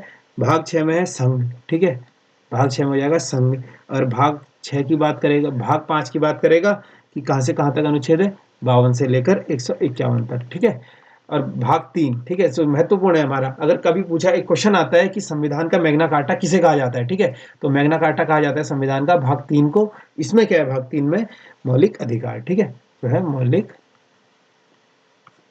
अधिकार। ठीक है, भाग 3 में हो जाएगा। आर्टिकल अगर पूछेगा 12 से लेकर 36 तक, इसी को क्या कहा जाता है? भारत संविधान का मैग्ना कार्टा। ठीक है, मैग्ना कार्टा। ठीक है, इस चीज को नोट कर लीजिएगा, भाग 3 को कहा जाता है मैग्ना कार्टा। ठीक है, अगला प्रश्न देख लेते हैं। मानव दुर्व्यापार पर कौन सा अनुच्छेद प्रतिबंध लगाता है? तो यहाँ पर पूछ रहा है मानव दुर्व्यापार पर कौन सा अनुच्छेद प्रतिबंध लगाता है, तो इसका ऑप्शन बी बिल्कुल से हो जाएगा, अनुच्छेद 23। ठीक है, बात करें ऑप्शन ए की, तो ऑप्शन ए में क्या है? अनुच्छेद 22। अनुच्छेद 22 हमने क्या देखा है? गिरफ्तारी के खिलाफ संरक्षण। ठीक है, कभी आ जाए गिरफ्तारी के खिलाफ, गिरफ्तारी के खिलाफ संरक्षण, गिरफ्तारी के खिलाफ संरक्षण। ठीक है, ये किस में मिलता है? अनुच्छेद 22 में मिलता है। ठीक है, ऑप्शन सी अनुच्छेद 24, ये भी काफी इंपॉर्टेंट है। इसमें क्या आता है? कारखानों में बालकों के नियोजन का प्रतिषेध। ठीक है, इसमें आता है कारखानों में बालकों के नियोजन का प्रतिषेध, के नियोजन का प्रतिषेध। ठीक है, ये आ जाएगा कारखानों में बालकों के नियोजन का प्रतिषेध। ठीक है, ऑप्शन डी, ये काफी इंपॉर्टेंट है। इसमें क्या है? धर्म के आचरण और प्रचार करने की स्वतंत्रता। ठीक है, धर्म के आचरण और प्रचार करने की स्वतंत्रता। ठीक है, प्रचार करने की स्वतंत्रता।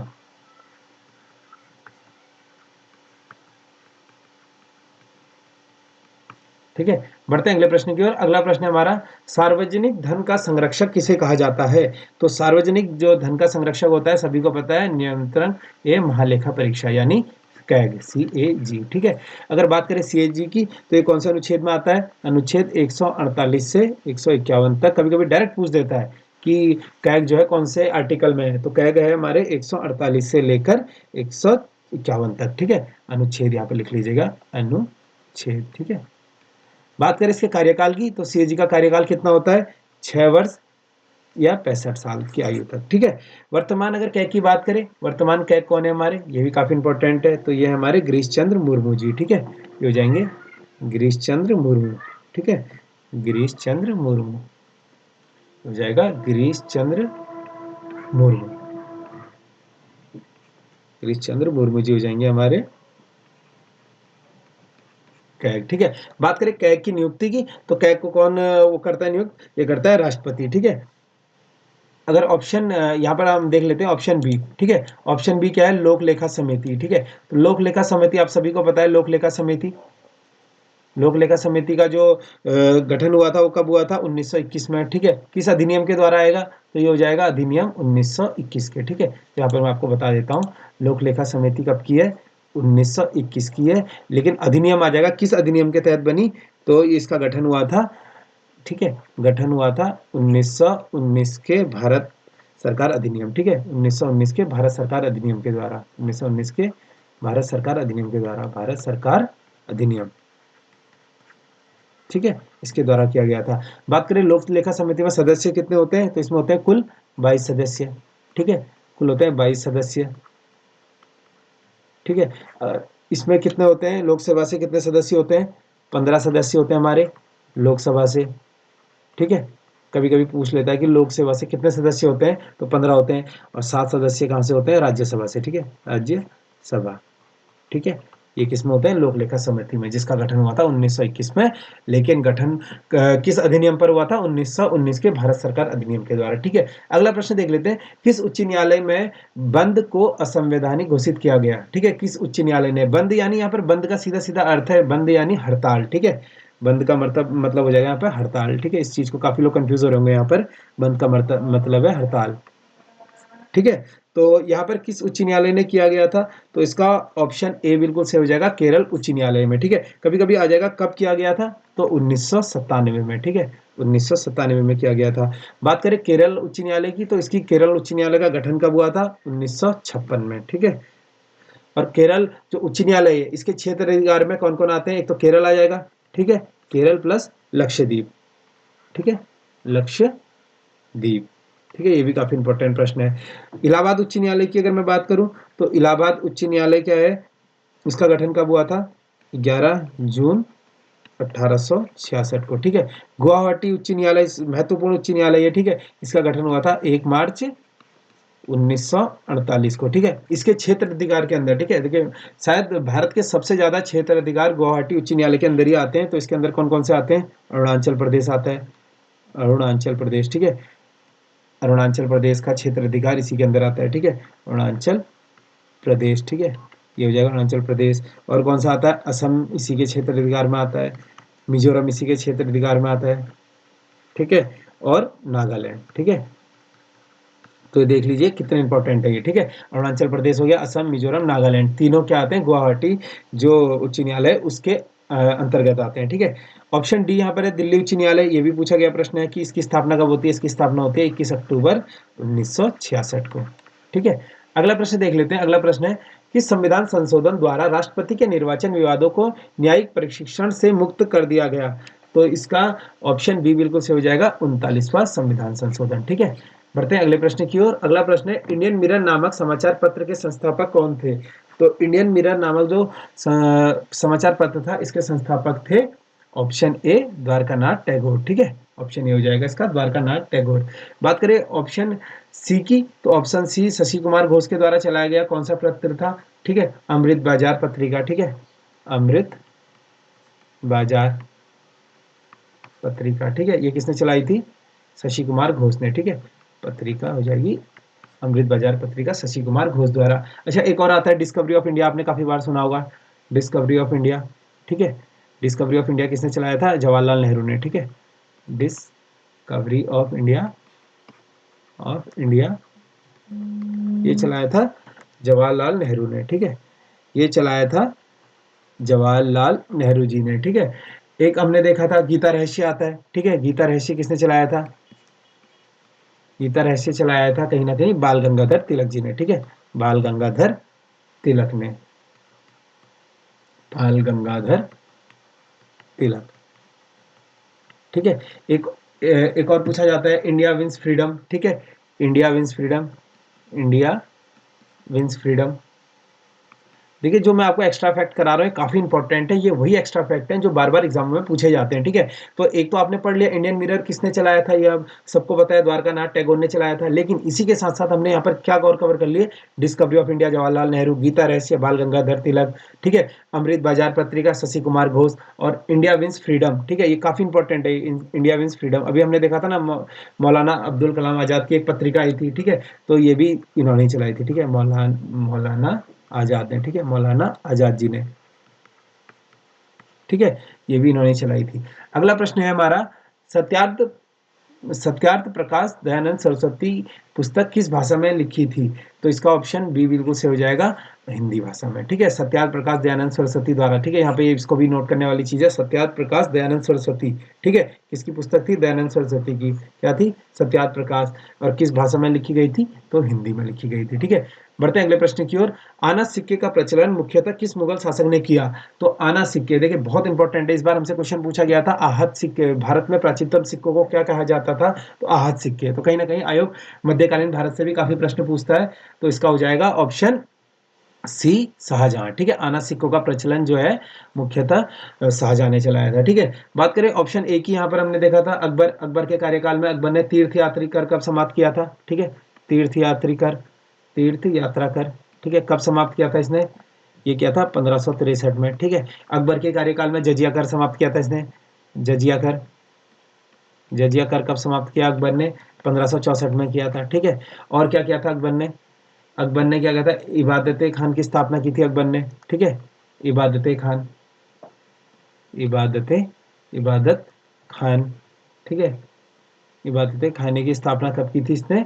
1573 में, ठीक है। और एक जो सबसे इंपॉर्टेंट काफी बार पूछा गया, इलाही संवत की शुरुआत किसने की थी? ठीक है, तो इलाही, इलाही संवत भी अकबर ने ही शुरू किया था, ठीक है। इलाही संवत भी अकबर ने शुरू किया था, और कब किया था? 1583 में, ठीक है। डायरेक्ट आयोग पूछ लेता है कब शुरू किया गया था, ठीक है। बढ़ते हैं अगले प्रश्न की ओर। अगला प्रश्न है हमारा, रक्त पिपासु किस शासक को कहा जाता है? तो रक्त पिपासु किस शासक को कहा जाता है? इसका हो जाएगा ऑप्शन बी, मोहम्मद बिन तुगलक को, ठीक है। मोहम्मद बिन तुगलक। अच्छा, मोहम्मद बिन तुगलक, इसने और क्या किया था? मोहम्मद बिन तुगलक ने दीवाने कोही की स्थापना की थी, ठीक है। दीवाने, दीवान ए कोही, कभी कभी आ जाता है दीवाने कोही विभाग की स्थापना किसने की थी? तो ये भी किसने की थी? मोहम्मद बिन तुगलक ने। और क्या किया गया था मोहम्मद बिन तुगलक ने? सांकेतिक मुद्रा, ये काफी बार पूछा गया है, सांकेतिक मुद्रा का प्रचलन किस शासक ने किया था? सांकेतिक मुद्रा, ठीक है। सांकेतिक मुद्रा जो भी है हमारे मोहम्मद बिन तुगलक ने चलाई थी, ठीक है। बात करें ऑप्शन ए की, ठीक है, अलाउद्दीन खिलजी, आयोग का फेवरेट है अलाउद्दीन खिलजी, ठीक है। अलाउद्दीन खिलजी के द्वारा किए गए कार्य कौन कौन से हैं? देखिए, इसने दीवाने अर्ज, ठीक है, दीवाने अर्ज किसने शुरू करा था? दीवाने अर्ज, ठीक है, ये क्या था? दीवाने अर्ज क्या था हमारा? युद्ध मंत्री, ठीक है, युद्ध मंत्री, ठीक है। ये किसने शुरू किया था? अलाउद्दीन खिलजी ने। अच्छा, दीवाने रियासत भी इसी ने शुरू करा था, ठीक है। दीवाने रियासत, रियासत किसने शुरू किया था? अलाउद्दीन खिलजी ने किया था, ठीक है। कभी कभी आ जाता है अलाउद्दीन खिलजी या फिर कुश ए शिकारी का निर्माण भी इसी ने किया था, ठीक है। कुशक ए शिकारी का निर्माण, ठीक है, कुशक ए शिकारी, ठीक है। कुशक ए शिकार का निर्माण किसने किया था? ये भी अलाउद्दीन खिलजी ने किया था, ठीक है। काफी इंपॉर्टेंट है, इसके साथ साथ आपके 4 फैक्ट और क्लियर हो गए।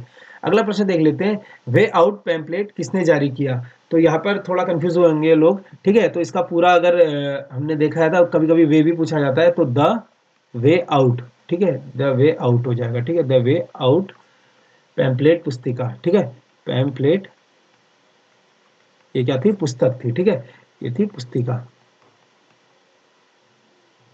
हो जाएगी द वे आउट पुस्तिका, ठीक है, पुस्तिका हो जाएगी। ये किसने जारी की थी, ठीक है, तो इसका ऑप्शन बी बिल्कुल सही हो जाएगा, राजगोपालाचारी, ठीक है। तो राजगोपालाचारी, ठीक है, तो ये कभी कभी क्वेश्चन पूछ देता है, राजगोपालाचारी जी के द्वारा चलाएगी वे आउट पैम्पलेट किसका प्रस्ताव था, ठीक है, तो ये था संवैधानिक गतिरोधक का समाधान, ठीक है। तो ये किससे रिलेटेड थी, जो वे आउट पैम्पलेट है, ठीक है, द वे आउट पैम्पलेट किसका जो वो था, प्रावधान क्या था, इसका प्रस्ताव क्या था, संवैधानिक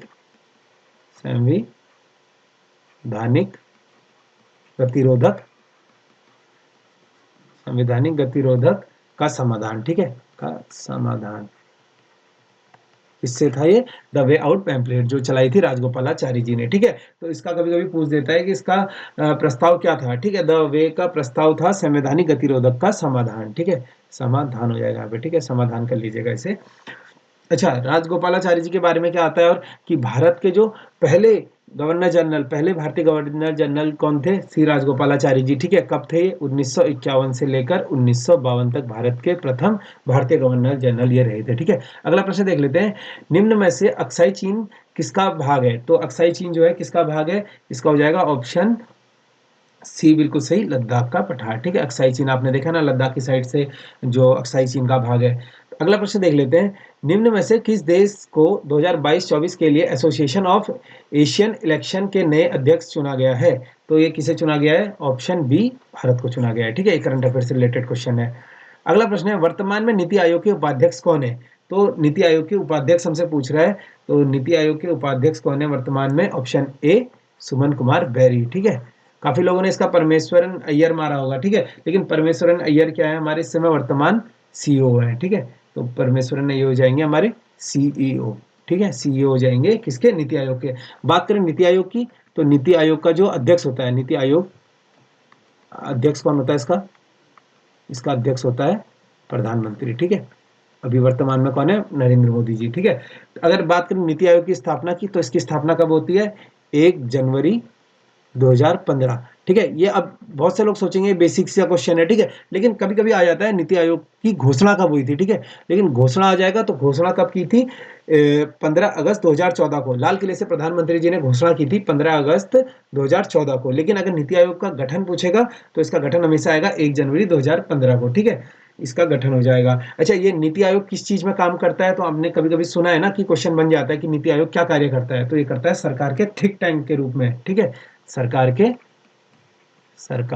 थिंक टैंक, ठीक है, ये इस चीज को नोट कर लीजिएगा, सरकार के थिंक टैंक के रूप में कार्य करता है, ठीक है, थिंक टैंक के रूप में कार्य, ठीक है। अगला प्रश्न देख लेते हैं। अगला प्रश्न है हमारा, उत्तराखंड में किस क्षेत्र में 8 तल वाली गुफा की खोज की गई है, तो ये भी कहीं ना कहीं जो है करंट अफेयर से रिलेटेड है। 8 तल वाली गुफा हमने समसामयिक में पढ़ा है, इसका ऑप्शन सी बिल्कुल से हो जाएगा, गंगोली हाट में, ठीक है।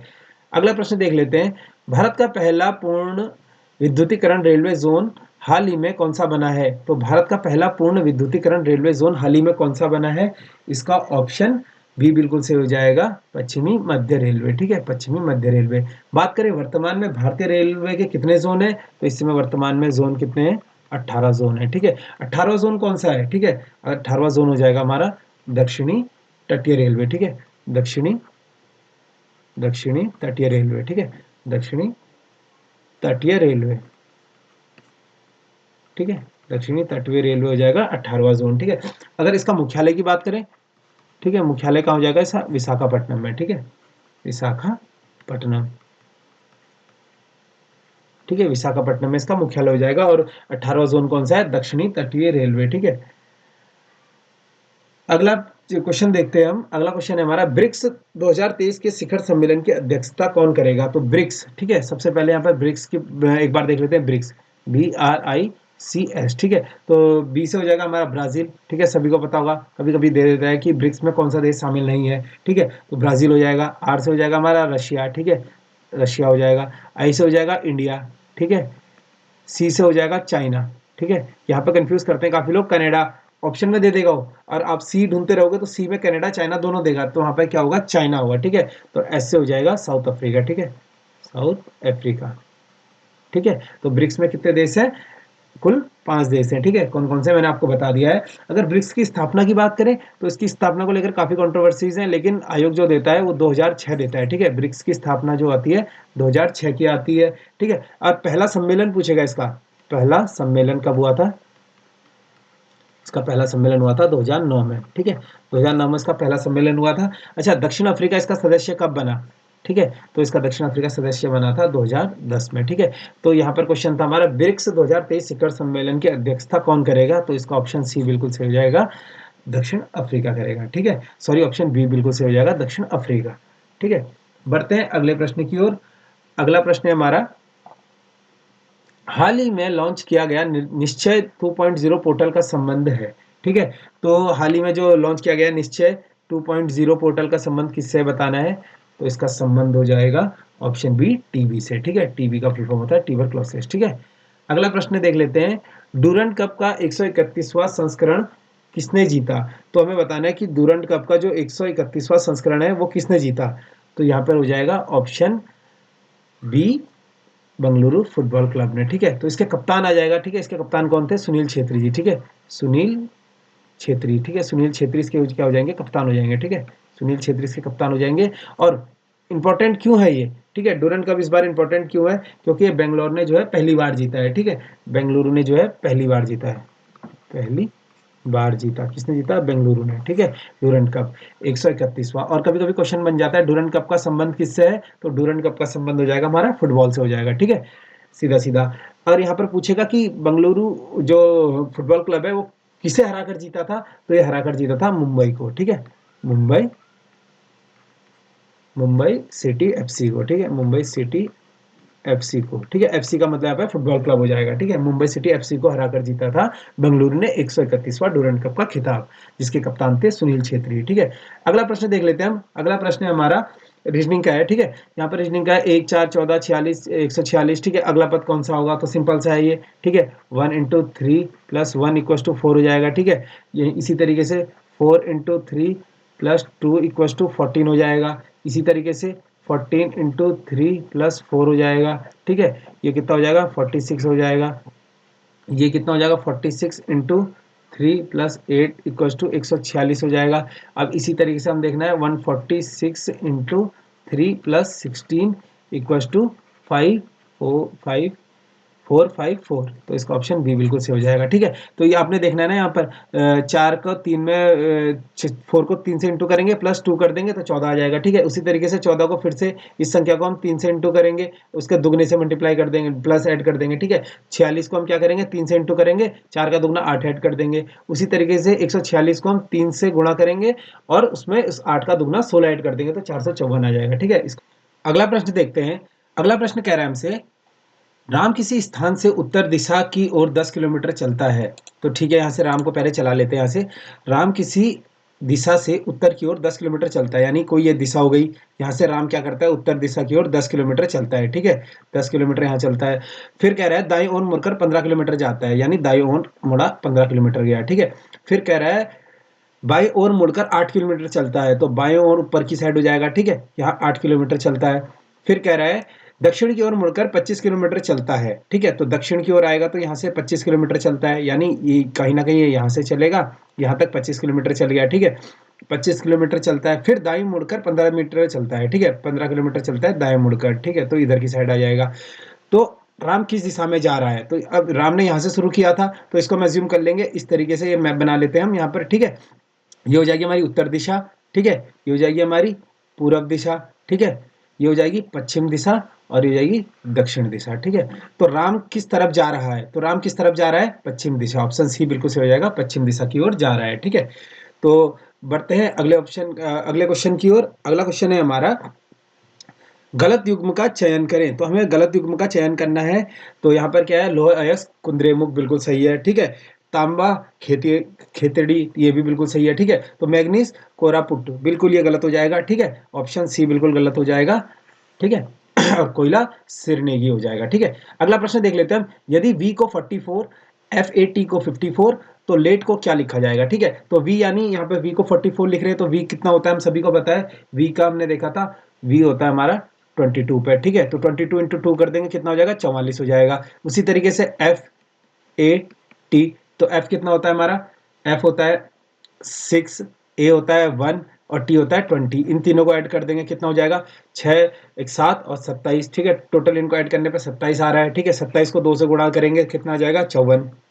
उसी तरीके से late, L A T E, तो लेट एल कितना हो जाएगा हमारा, एल 12 हो जाएगा, ठीक है, प्लस 1 हो जाएगा, टी 20 हो जाएगा, ई कितना हो जाएगा, ई हो जाएगा 5, ठीक है। इन सभी को ऐड करेंगे, कितना आएगा 12 1 13, 13 5 8 8, ये हो जाएगा 38, ठीक है। ये हो जाएगा 38 इंटू 2, ठीक है। तो 38 को 2 से इंटू करने पे कितना आ जाएगा 76, ठीक है। तो ऑप्शन नंबर डी बिल्कुल से हो जाएगा 76, इसका आंसर हो जाएगा, ठीक है। बढ़ते हैं अगले प्रश्न की ओर। अगला प्रश्न है हमारा, गलत कथन का चयन करें। तो गलत कथन बताना हमें कौन सा है, गोदावरी दक्षिण भारत की सबसे लंबी नदी है, बिल्कुल सही है, ठीक है। गोदावरी दक्षिण भारत की लंबी नदी है। कोसी नदी को बिहार का शोक कहा जाता है, ठीक है, बिल्कुल सही कहा जाता है कोसी नदी को शोक। ब्रह्मपुत्र एक पूर्ववर्ती नदी है, बिल्कुल सही है। ऑप्शन डी क्या है, गंगा नदी गंगोत्री हिमनद से निकलती है, तो ये बिल्कुल गलत हो जाएगा, ठीक है। यहाँ पर ऑप्शन डी इसका बिल्कुल गलत हो जाएगा, ठीक है। गलत कथन बताना था हमें। गंगा नदी का हमने उद्गम देखा था, ठीक है। भागीरथी और अलकनंदा का जो संगम होता है जहां पर, वहां से गंगा नदी बनती है, ठीक है। तो गंगा नदी का कोई प्रॉपर उद्गम नहीं है, ठीक है। ये भी रिपीटेड क्वेश्चन है, काफी लोग को इसमें डाउट था, तो उन लोग को मैं कहना चाहूंगा 2016, ठीक है, 2016 आरओ में पूछा गया क्वेश्चन है, आप इसे चेक कर सकते हैं। वहां पर भी इसका आंसर जो है, आयोग ने गंगोत्री नदी का उद्गम हिमनद से नहीं माना है, ठीक है। तो ये हम सभी को पता है, गंगोत्री नदी जो है अलकनंदा और भागीरथी के संगम पर बनती है। अगला प्रश्न देख लेते हैं। मोहिनी 9 दिन पहले चलचित्र देखने गई थी, वह केवल बुधवार को चलचित्र देखती है, तो आज कौन सा दिन है। तो हमें पता है मोहिनी 9 दिन पहले गई थी, तो सीधा सीधा इस क्वेश्चन का सिंपल सी ट्रिक बताता हूं आपको। जितने दिन दिए, आपको 9 दिन दिए, 9 को आप 7 से डिवाइड कर दीजिए, ठीक है। तो 9 को 7 से डिवाइड करने पर कितना आ जाएगा, 7 एकम 7, तो यानी 2 रिमाइंडर बच जाएगा आपके पास, ठीक है। चलचित्र देखने गई थी, वह केवल बुधवार को चलचित्र देखती है, तो बुधवार, ठीक है। तो अब यहाँ पर क्या हो जाएगा, बुधवार में हम 2 ऐड कर देंगे, तो बुधवार में 2 ऐड करेंगे तो वेडनेसडे, ठीक है। बुधवार में 2 ऐड करेंगे थर्सडे हो जाएगा, और थर्सडे और फ्राइडे, ठीक है। यानी इसका आंसर क्या आ जाएगा, ऑप्शन ए शुक्रवार, ठीक है।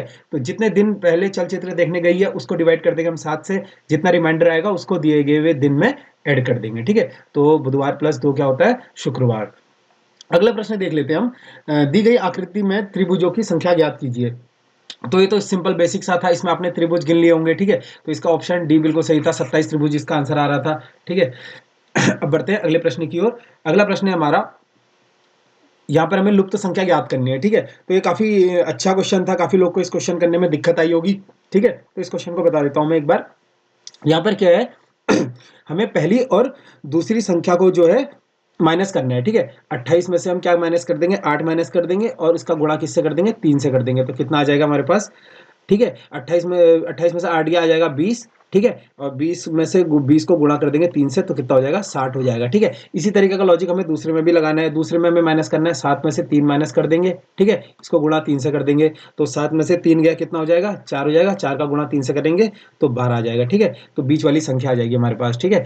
यहाँ पर इसी तरीके से हम 2 को 1 से माइनस कर देंगे, ठीक है। इसको भी 3 से गुणा कर देंगे, तो कितना हो जाएगा, 2 को 1 से माइनस करेंगे तो 1 आ जाएगा, और इसकी गुणा 3 से करेंगे तो 3 आ जाएगा, ठीक है। इसी प्रकार से अब 38 और 11 का देखना है हमें। 38 को हम 11 से माइनस करेंगे, ठीक है। इसकी गुणा 3 से करेंगे, तो 38 को 11 से माइनस करेंगे, कितना आएगा, 38 माइनस 11 27, ठीक है। 27 सही है, बिल्कुल 27 आ जाएगा। 27 को गुणा 3 से करेंगे, तो 27 को 3 से गुणा करने पर 81 आ जाएगा, ठीक है। तो इसका आंसर हो जाएगा हमारा ऑप्शन नंबर सी, बिल्कुल सही हो जाएगा 81, ठीक है। बढ़ते हैं अगले प्रश्न की ओर। अगला प्रश्न है, निम्न में से कौन सा नगर किसी एक नदी के किनारे नहीं बसा है। तो हमें बताना है कौन सा नगर नहीं बसा है, तो ऑप्शन ए बिल्कुल से हो जाएगा भोपाल, ठीक है। अगला क्वेश्चन देख लेते हैं। अगला क्वेश्चन है, दुर्गापुर लोहा इस्पात संयंत्र निम्न में से किस देश की सहायता से स्थापित किया गया है। तो दुर्गापुर, ठीक है। तो इसकी एक सिंपल सी ट्रिक बताता हूँ, जिसको पता होगा दुर्गापुर कहाँ है, ठीक है। दुर्गापुर हम सभी को पता है, वैसे तो बेसिक सा क्वेश्चन है, दुर्गापुर कहाँ है, बंगाल में है, ठीक है।